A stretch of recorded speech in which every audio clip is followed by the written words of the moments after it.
Hey, Camila, what can you tell us about the numbers that are coming in at the moment? Well, we have very little to go off of, but what we have is that the mass is far ahead in the exterior vote, which is what is being counted here. So overwhelmingly, the mass has taken the main countries, which are, of course, Argentina and Spain and a few others. But that is no different from the previous year.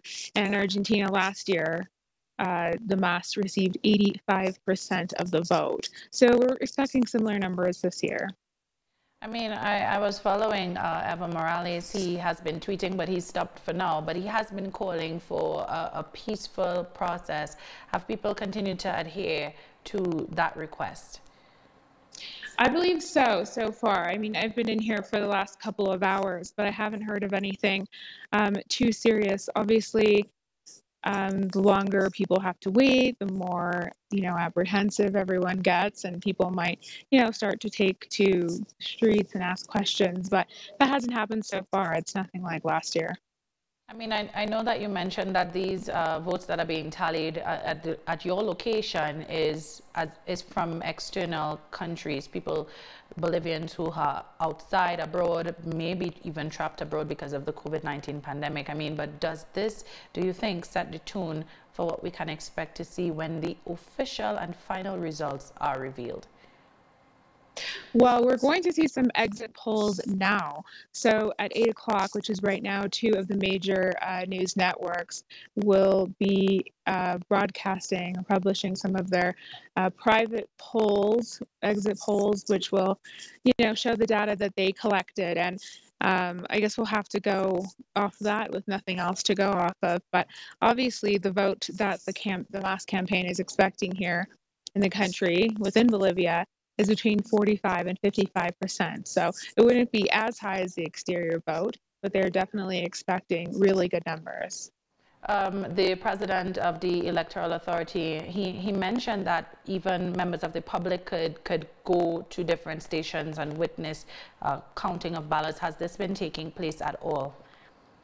Absolutely. In chats online, you're seeing a lot of people share these tally sheets and share pictures of the tally sheets or the actas. So that's really positive that people are being proactive and they don't want to, rely on this new TSE, this new board that was appointed in part by this de facto administration. And so people are, taking their own measures, and so have the parties. The mass says that they have their own way to independently verify the results. What can we expect to see later? It's already 8 p.m. What can we expect to see later? Would there be any sort of mobilization at party strongholds? Are people going to be encouraged to return home because of COVID-19?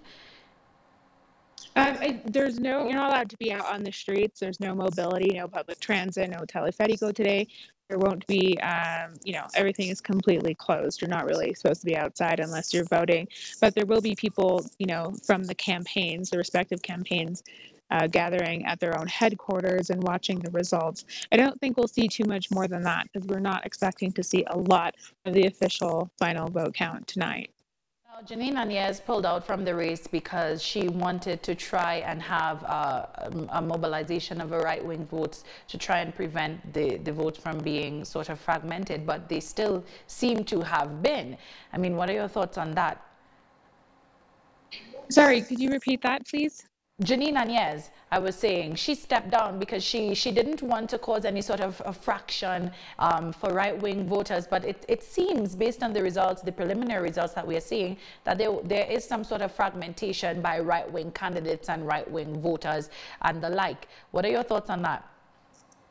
I think what happened was that I don't know that she was it was only in part that she didn't want to divide that right-wing neoliberal candidate vote.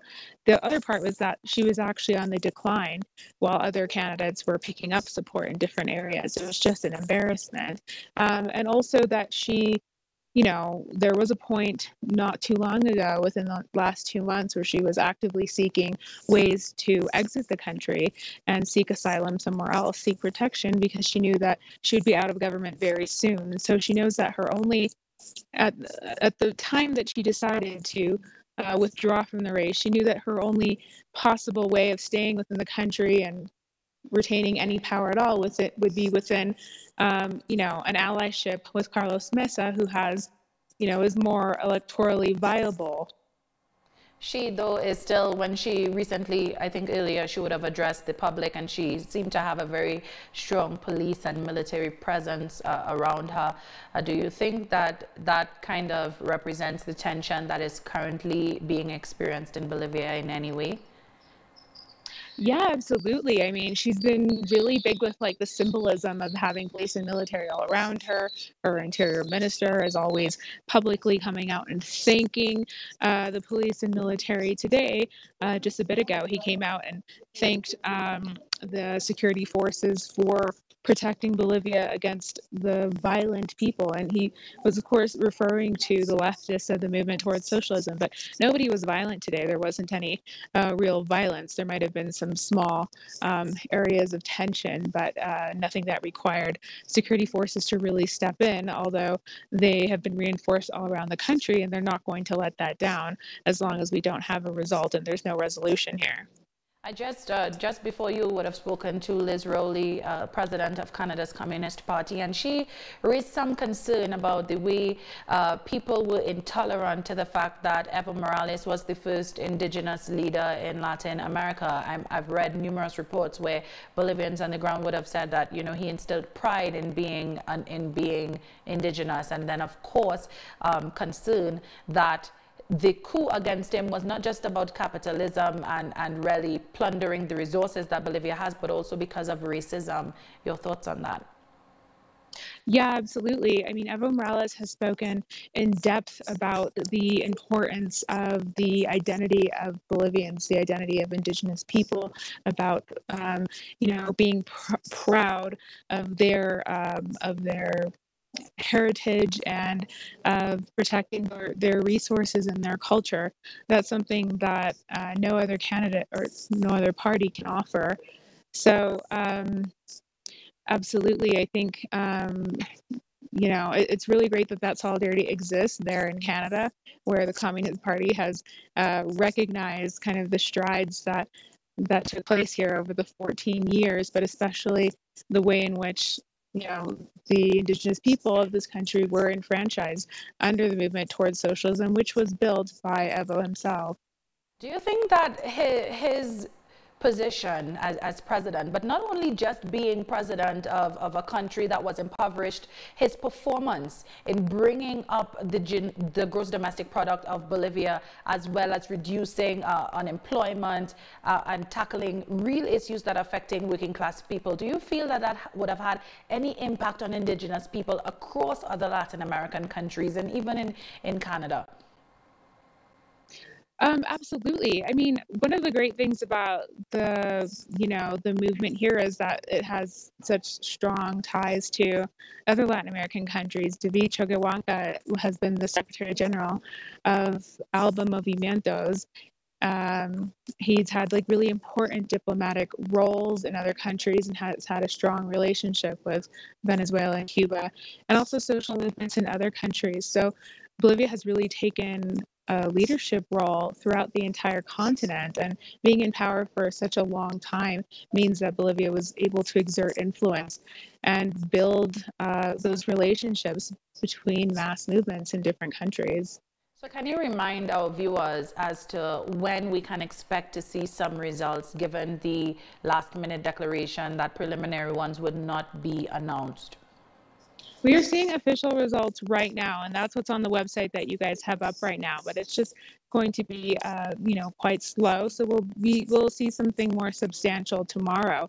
But it's only 8 p.m. and nothing has been published in terms of those private exit polls that we were expecting on the mainstream media channels. But we'll probably see something soon. And maybe the reason why they're delaying it is because the results are not as favorable to their candidates as they would like them to be. It might show a Mas lead right now. So that's something to keep an eye on within the next little while. But I would say that further into the evening, we might see a bit more coming in from the domestic vote here in Bolivia. I mean, do you think, and based on what you're seeing on the ground, that Luis Arce and David Chukwuemeka are likely to get more than 40% of the votes in order to avoid having to have another election? I absolutely do think so. I think that people are very energized, very enthusiastic about this candidate. Uh, People are not disillusioned about the mask. I think there's been, this really strong anti-mask propaganda campaign that hasn't worked because although people do watch and consume traditional media, the social movements and the unions are on the ground and they operate on the ground. And to them, there's something more tangible than the things that are offered to them, spoon-fed to them through this propaganda war through the television.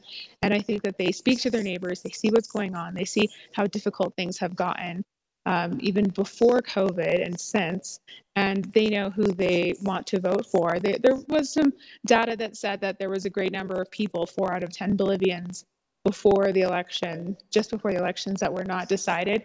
But I believe that a great number of people are decided. It's really clear just being out today, checking out the different polling stations, and just kind of hearing about the tendencies of these places. I mean, they were absolutely full, ram-packed of people wanting to get their vote in early in the morning. I think they voted mass. I mean, if these elections are truly free and fair, and if they do reflect the opinion polls, do you think that Evo Morales would return to the country? And if so, what role do you think he would assume in the government, if at all? That's a really interesting question. I mean, there were rumors that he was supposed to show up today, but there have been rumors that he was going to show up since the day he left the country, essentially. He's always wanted to come back. He has said that he was going to come back. And, it would be, I guess, probably very difficult for him given the way in which the de facto authorities have gone after him to come by air. But he's in Argentina, which is neighboring Bolivia.